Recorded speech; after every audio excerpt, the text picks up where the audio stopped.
Hello students, welcome to our channel Step by Step Mathematics. Today we will continue the chapter 8 quadrilaterals of class 9 and will continue the exercise 8.1. 10th question में है ABCD is a parallelogram and AP and CQ are perpendiculars from vertices A and C on diagonal BD. ABCD एक parallelogram है, BD diagonal पर AP और CQ क्या है, perpendiculars है. अब शो क्या करना है आपको? फर्स्ट शो करना है कि ट्राइंगल APB कॉन्ग्रुएंट है ट्राइंगल CQD के. सेकंड आपको शो करना है AP is equal to CQ. Second तो बेटा बाय CP/CT निकल जाएगा, AP CQ के इक्वल. तो मीन हमें इन ट्राइंगल्स को कॉन्ग्रुएंट शो करना है. APB ये वाला ट्राइंगल और दूसरा CQD ये वाला ट्राइंगल. इन दोनों ट्राइंगल्स को हमें क्या बताना है, कॉन्ग्रुएंट बताना है. कैसे करेंगे देखते हैं. इस ट्राइंगल में और इस ट्राइंगल में अब क्या इक्वल है, ये पैरेललोग्राम है, तो मतलब AB और CD आपस में इक्वल है. क्लियर. दूसरी चीज बेटा पैरेललोग्राम है तो ऑल्टरनेट एंगल्स भी इक्वल होंगे, तो एंगल 1 और एंगल 2 भी आपस में इक्वल है, ऑल्टरनेट एंगल्स. अब तीसरी चीज क्या बतानी पड़ेगी हमें, वो देखते हैं. ये एंगल कितने डिग्री का है, परपेंडिकुलर है तो ये 90 डिग्री का एंगल है, और ये भी एंगल कितने डिग्री का है, 90 डिग्री का है. एंगल 3 लिख लेते हैं और इसको एंगल क्या लिख लेते हैं, 4. एंगल 3 और एंगल 4 कितने डिग्री का है, 90 डिग्री का, क्योंकि हमारे पास CQ और AP क्या थे, परपेंडिकुलर्स थे. तो by AAS triangles are congruent.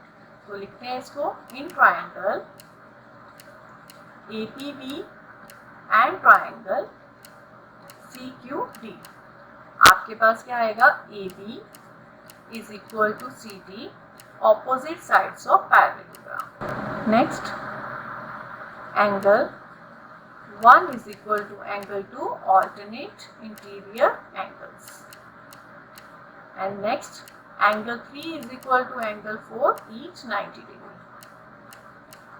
Therefore, triangle APB is congruent to triangle CQD region AAS. क्यों? क्योंकि यहाँ जो एंगल्स है, ये एंगल और ये एंगल है और ये वाली साइड है, तो इंक्लूडिंग साइड नहीं है ना ये, तो आपके पास ये कौन सी क्राइटेरिया बनेगा, angle side. Implies second part implies हो जाएगा इससे, AP is equal to CQ by CP/CT. Clear. Next is the question number 11. 11th question is in triangle ABC and triangle DEF. ABC and DEF, AB is equal to DE. AB और DE आपस में equal है. AB parallel to DE, AB DE के parallel है. ये sign क्या होता है, पैरेलल शो करता है. नेक्स्ट है BC is equal to EF. BC जो है आपका किसके इक्वल है, EF के इक्वल है. And BC parallel to EF, BC parallel भी है किसके, EF के. Vertices A, B and C are joined to vertices D, E and F. A, B, C की वर्टिसेस को ज्वाइन किया हुआ है D, E और F के साथ.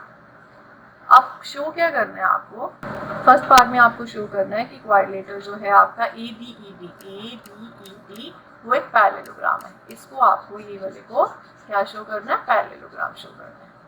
अब पैरेललोग्राम शो करने के लिए क्या करना होता है, एक पेयर को, एक ऑपोजिट पेयर को इक्वल एंड पैरेलल. अब आप देखो इसमें तो गिवन ही है, ABDE के इक्वल है, ABDE के पैरेलल है, तो ये ABED क्या बन गया, पैरेललोग्राम. तो बस यही लिखना है हमें. इन quadrilateral ABED, AB is equal to DE and AB parallel to DE implies ABED is a parallelogram. Clear? तो फ्रॉम 1 and 2 या इसी से इम्प्लाइज हो गया कि ABED क्या हो गया, आपका एक पैरेललोग्राम हो गया. किसी भी क्वाड्रिलेटरल में ऑपोजिट पेयर इक्वल और पैरेलल हो तो वो क्या बन जाता है, पैरेललोग्राम. सेकेंड हमें प्रूव करना है BEFC is a parallelogram. BEFC को भी पैरेललोग्राम बताना है. अब कहाँ है हमारा BEFC, देखते हैं. BEFC इसको भी हमें पैरेललोग्राम बताना है. तो कैसे बताएंगे, इसमें भी एक पेयर इक्वल और पैरेलल है. BC equal to EF, BC parallel to EF, तो BEFC इज अ पैरेललोग्राम. ठीक है, तो ये आप खुद कर लेंगे. BEFC को पैरेललोग्राम बता देंगे. नेक्स्ट थर्ड पार्ट में आपको बताना है AD parallel to CF, AD CF के पैरेलल है, ये आपको शो करना है, और AD CF के इक्वल भी है, ये भी शो करना है। तो कैसे शो करेंगे देखते हैं इसको। फर्स्ट पार्ट में हमने ABED को पैरेललोग्राम बताया था, मीन्स AD और BE आपस में क्या होंगी, इक्वल और पैरेलल होंगे। और सेकंड पार्ट में हमने बताया था BEFC को पैरेललोग्राम, BEFC को पैरेललोग्राम बताया था, इसका मतलब BE और CF आपस में इक्वल और पैरेलल होंगे। ठीक है, उससे क्या आया हमारे पास, AD BE के इक्वल और पैरेलल है, BE CF के इक्वल और पैरेलल है, मीन्स AD और CF भी आपस में इक्वल और पैरेलल है। और यही हमें प्रूव करना था, तो करते हैं इसको।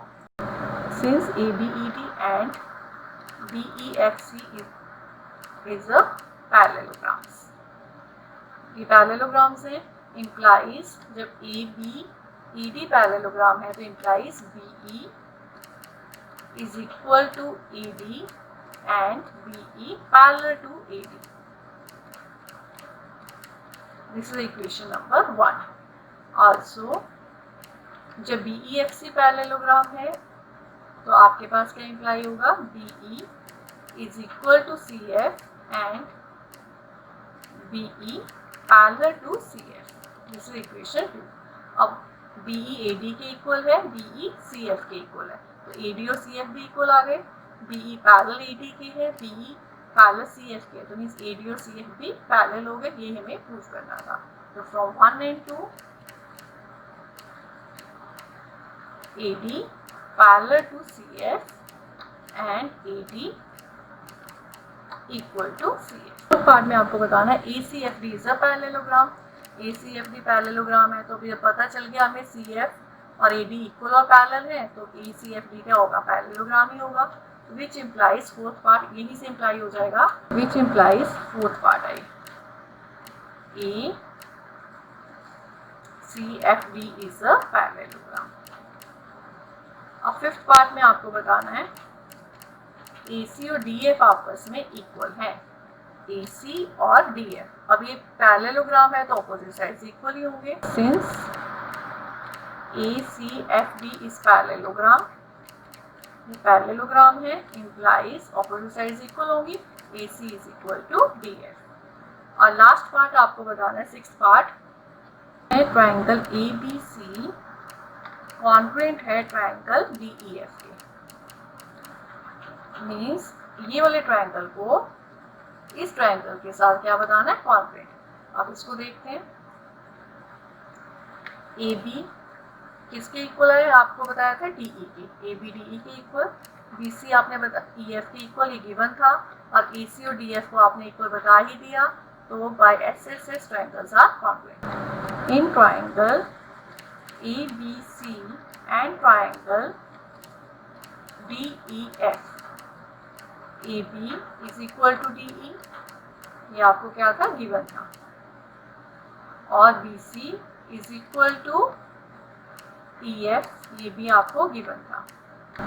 और आप बता चुके हो AC और DF आपस में इक्वल है फिफ्थ पार्ट से, तो AC is equal to DF proved in fifth part,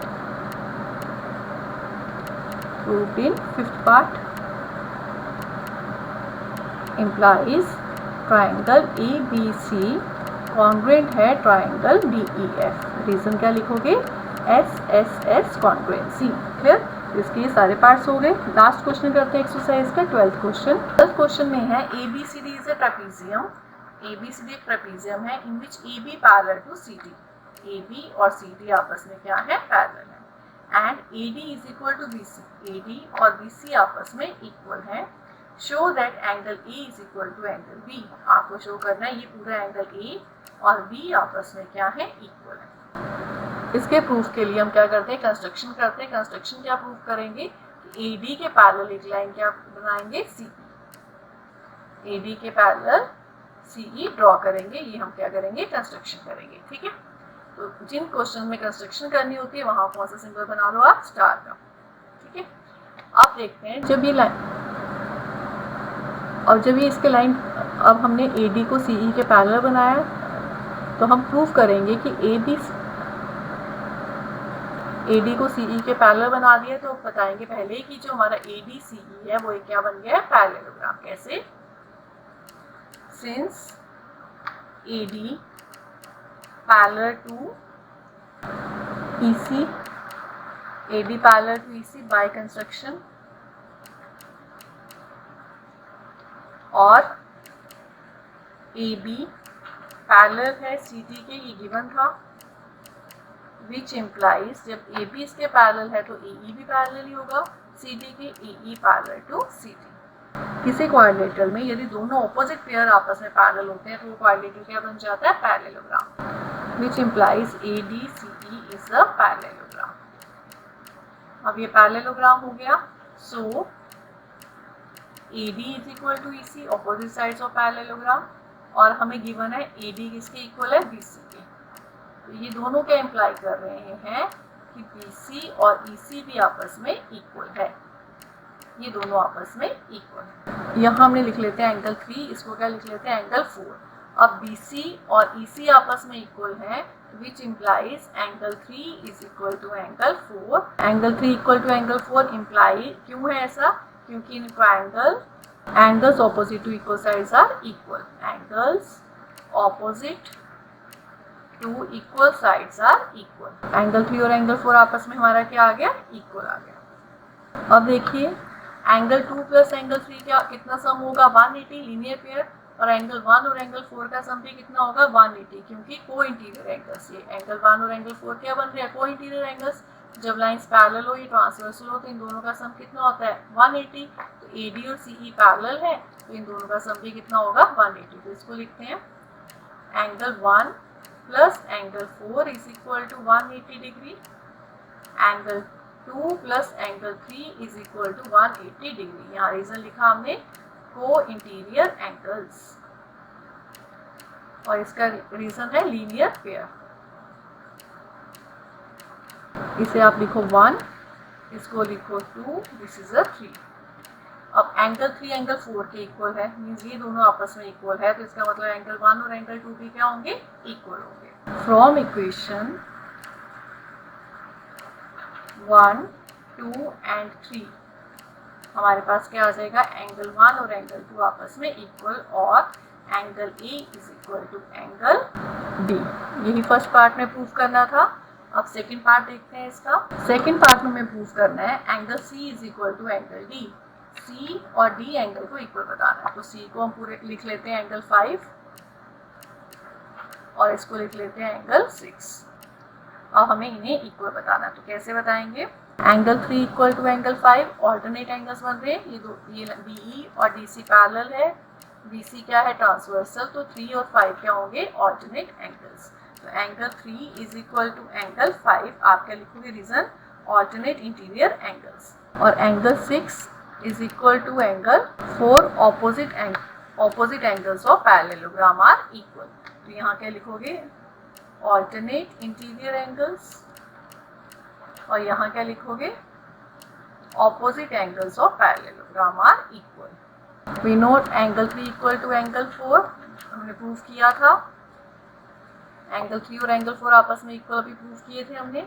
angle 3 और 4 आपस में इक्वल हो गए, तो 5 और 6 भी क्या होंगे, आपस में इक्वल। तो angle 5 is equal to angle 6, और angle C is equal to angle B।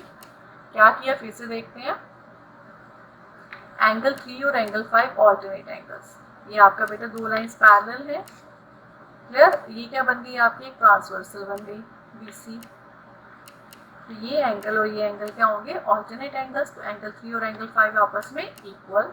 Second angle 6 is equal to angle 4, ये पैरेललोग्राम है आपका। पैरेललोग्राम में ऑपोजिट एंगल्स क्या होते हैं, इक्वल होते हैं। ये एंगल 6 और ये एंगल 4 क्या होगा, इक्वल होगा। और हमने प्रूव किया था क्योंकि ये दोनों साइड्स इक्वल हैं, तो एंगल 3 और एंगल 4 आपस में इक्वल है, ये प्रूव किया था। तो एंगल 3 और 4 इक्वल है, तो 5 और 6 भी क्या होंगे, इक्वल होंगे, मीन C और D आपस में इक्वल होगा। नेक्स्ट पार्ट में हमें क्या करना है उसको करते हैं। थर्ड पार्ट में है ट्राइंगल ABC को कॉन्ग्रुएंट बताना है ट्राइंगल BAD के। अब ABC कहाँ है, ABC, इसको आपको कॉन्ग्रुएंट बताना है BAD के, BAD के। इसके कॉन्वेंट बताना है। ठीक है जी। अब कैसे बताएंगे देखते हैं। तो कैसे बताएंगे इन दोनों ट्राइंगल्स को कॉन्वेंट देखते हैं। ए बी और बी ए आपस में क्या है, common. A B is equal to B A common. Next चीज हमारे पास क्या है, B C is equal to A D, ये गिवन था आपके पास। और हमने बता दिया एंगल 1 और एंगल 2 आपस में इक्वल है, एंगल ए और एंगल बी इक्वल है। इसका मतलब तो by S A S triangles are congruent. तो करते हैं इसको, A B is equal to B A, it is common. B C is equal to AD given, and angle B is equal to angle A. इस triangle में ABC triangle में angle 2 means angle B इसके equal, BAD triangle में angle A की। Therefore, triangle ABC is congruent to triangle BAD. Reason is SAS congruency. अब बताना है diagonal AC equal to diagonal BD, तो by CPCT AC is equal to BD by CPCT. This is the fourth part. Here, I hope you understand the exercise 8.1. Thanks for watching my video.